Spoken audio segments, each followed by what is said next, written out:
ரோமர் 4:17 வசனம். இல்லாதவைகளை இருக்கிறவைகள் போல அழைக்கிற தேவன். தேவனுக்கு ஒரு பெயர் வைத்திருக்கிறார். இல்லாதவைகளை இருக்கிறவைகள் போல அழைக்கிற தேவன். ஒருவேளை உங்களிடத்தில் பொருளாதாரம் இல்லை, அதை இருக்கிறது போல அழைப்பார். சுகம் இல்லை, சுகம் இருக்கிறது என்று அழைப்பார். உங்களிடத்தில் என்ன இல்லையோ அது இருக்கிறது என்று அழைக்கிறார். அவரால் ஒரு ஒன்றிய முடியும். தேவனால் எல்லாம் கூடும். இயேசு கிறிஸ்துவின் நாமத்தினாலே நீங்கள் எல்லாவற்றையும் சுதந்திரித்துக் கொள்வீர்கள். இயேசுவின் அதிகாரத்தினாலே எல்லாத்தையும் மாற்றி அமைத்துக் கொள்வீர்கள். அது மாத்திரமல்ல, ஆபிரகாம் அந்த வயது சென்ற போது தேவனுடைய வாக்குத்தத்தத்தை குறித்து அவன் அவிசுவாசமாயிராமல் தேவன் வாக்குத்தத்தம் பண்ணினதை நிறைவேற்ற வல்லவராய் இருக்கார் முழு நிச்சயமாய் நம்பி தேவனை மகிமைப்படுத்தி விசுவாசத்திலே வல்லவனானான். ஆகையால் அதுவே அவனுக்கு நீதியாக எண்ணப்பட்டது. எனக்கு அருமையானவர்களே, நம்ம இயேசு கிறிஸ்துவை மரித்தோரிலிருந்து எழுப்பினவரை விசுவாசிக்கிற நமக்கும் அப்படியே எண்ணப்படும்.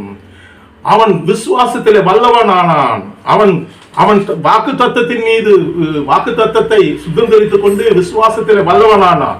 ஆயினாலே நாம் வாக்கு தத்தத்தை குறித்து அவிசுவாசத்தை எடுத்து போட்டு விசுவாசமாய் இருந்து நாம் என்ன செய்வோம்? ஆண்டவருக்காக நாம் மகிமைக்கு காரணமாய் இருப்போம். ஆண்டவர் பயன்படுத்துகிற பாத்திரமாய் மாறுவோம். இயேசு கிறிஸ்துவின் நாமத்தை மகிமைப்படுத்துவோம். இல்லாதவைகளை இருக்கிறவைகளை போல அழைக்கிற தேவன். உங்களுக்கு புத்தி, சில படிக்கிற பிள்ளைகள் அவங்க சொல்லுவாங்க எங்களுக்கு புத்தியே இல்லைன்னு சொல்லி. யாக்கோபு 1:5 என்ன சொல்லுகிறது? ஞானம் இல்லை என்றால் ஞானத்தை தருகிற இயேசு உங்களுக்குள் இருக்கிறார். ஞானத்தை தருவார், எல்லாவற்றையும் தருவார்.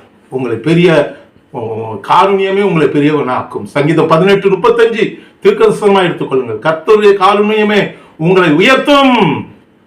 உயர்த்தப்பட எல்லாம் ஆசைப்படுறாங்க. ஆனா ஆண்டவருடைய காருண்யமாகிய இயேசு கிறிஸ்துவை பிடித்துக் கொள்ளுங்கள். அவர் உங்களை உயர்த்துவார். பரிசுத்த ஆவியானவர் உதவி செய்வார். இதுதான் தேவ திட்டம். God bless you.